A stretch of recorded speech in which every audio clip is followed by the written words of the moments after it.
क्या आपने कभी सोचा है, क्या ये मेरा आखिरी जन्म है? क्या इस जीवन में मैं अपने सारे कर्मों को समाप्त करके मोक्ष प्राप्त कर सकता हूँ?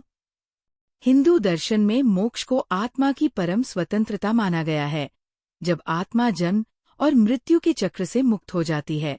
लेकिन क्या यह केवल एक आध्यात्मिक लक्ष्य है, या फिर आपकी जन्म कुंडली में इसके संकेत पहले से ही मौजूद हैं? वैदिक ज्योतिष में कुछ खास योग और ग्रह स्थितियां ऐसी मानी जाती हैं, जो व्यक्ति को मोक्ष के मार्ग पर अग्रसर करती है। इन्हें हम मोक्ष योग कहते हैं, और ये किसी भी सामान्य योग की तरह नहीं होते। यह योग जीवन की गहराई, वैराग्य, आत्मबोध और अंतिम मुक्ति से जुड़े होते हैं। आज हम जानेंगे मोक्ष योग क्या होते हैं, कौन से ग्रह और भाव इस योग को बनाते हैं, और कैसे आप जान सकते हैं कि ये जन्म आपके आत्मा की अंतिम यात्रा हो सकता है। सबसे पहले समझते हैं मोक्ष से संबंधित मुख्य भाव कौन कौन से हैं। वैदिक ज्योतिष में 4 एत, 8 एत और 12 एत भाव को मोक्ष के मार्ग से जोड़ा जाता है। 4 एत भाव मानसिक शांति और अंदरूनी स्थिरता का प्रतीक। यह दिल और आत्मा के गहरे संबंध को दर्शाता है। 8 एत भाव जन्म मृत्यु, रहस्य, पुनर्जन्म और आध्यात्मिक रूपांतरण का स्थान। 12 एत भाव त्याग, वैराग्य, विदेशी जीवन, ध्यान और मोक्ष से जुड़ा भाव। ये भाव अंत का प्रतीक है। जब ये 3 भाव एक दूसरे से गहरे रूप में जुड़ते हैं, विशेष रूप से आध्यात्मिक ग्रहों के प्रभाव में, तो व्यक्ति के जीवन में मोक्ष का योग बनता है। अब बात करते हैं ग्रहों की। केतु मोक्ष का ग्रह, जो भौतिक सुखों से दूर करता है और आत्मा की खोज में लगाता है। गुरु बृहस्पति ज्ञान और सत्य की ओर ले जाने वाला ग्रह। शनि कर्मों की परीक्षा लेता है और मोक्ष की दिशा में मेहनत करवाता है। अब जानते हैं कुछ प्रमुख मोक्ष योग जो कुंडली में पाए जाते हैं। केतु का 12वें भाव में होना।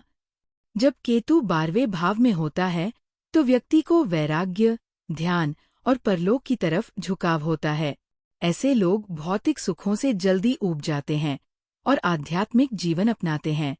4 एत, 8 एत और 12 एत भाव का परस्पर संबंध। यदि इन भावों में शुभ ग्रह स्थित हों या आपस में दृष्टि संबंध हो, तो व्यक्ति का झुकाव मोक्ष की ओर होता है। गुरु प्लस केतु की युति या दृष्टि। जब गुरु और केतु एक दूसरे को दृष्टि देते हैं या युति करते हैं, विशेष रूप से ध्यान वैराग्य से जुड़े भावों में, तो व्यक्ति को गहरे आत्मज्ञान की प्राप्ति होती है। शनि का 12वें भाव में होना। शनि जब 12वें भाव में होता है, तो वह व्यक्ति को जीवन में गहरी तपस्या और साधना की ओर ले जाता है। एकादश भाव में कोई ग्रह न होना, सन मून एक्सक्लूडेड।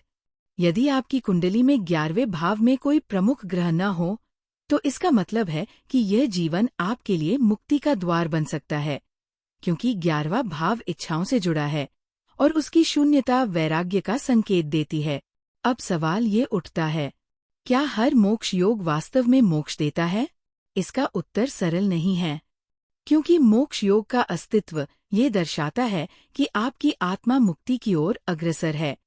लेकिन क्या आप उस मार्ग पर चल रहे हैं? ये आपकी जागरूकता, संस्कार और आध्यात्मिक अभ्यास पर निर्भर करता है। ज्योतिष केवल संभावनाएं दिखाती है, दिशा देती है, लेकिन उस दिशा में आगे बढ़ना आपका स्वतंत्र निर्णय होता है।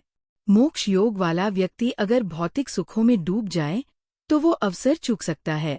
लेकिन अगर वह व्यक्ति साधना, सेवा और आत्मचिंतन के मार्ग पर चले, तो वही जन्म अंतिम जन्म बन सकता है।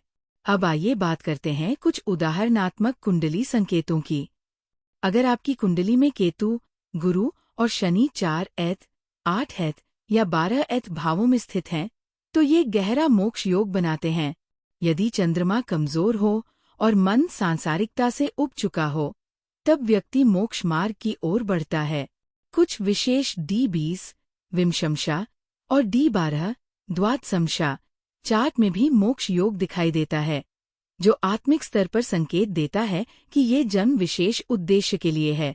साथ ही यदि आपकी कुंडली में बार बार साधुओं, ऋषियों या आध्यात्मिक वातावरण से जुड़ी दशाएं आती है, तो ये भी आपके पिछले जन्मों के साधनात्मक कर्मों का परिणाम हो सकता है।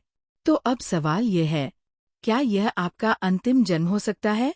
अगर आपके जीवन में भौतिकता से दूरी है, आत्मा की पुकार सुनाई देती है, भीतर एक शांति की खोज है और आप संसार के आकर्षण से ऊपर उठ चुके हैं, तो ये संकेत हो सकते हैं कि आप एक मोक्ष यात्रा पर हैं।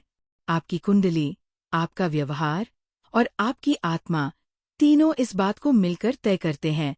और यदि आपने अब तक ये वीडियो ध्यान से देखा है, तो शायद आप भी उन गिने चुने लोगों में से हैं जो जन्म मृत्यु के इस रहस्यमय चक्र से परे जाना चाहते हैं।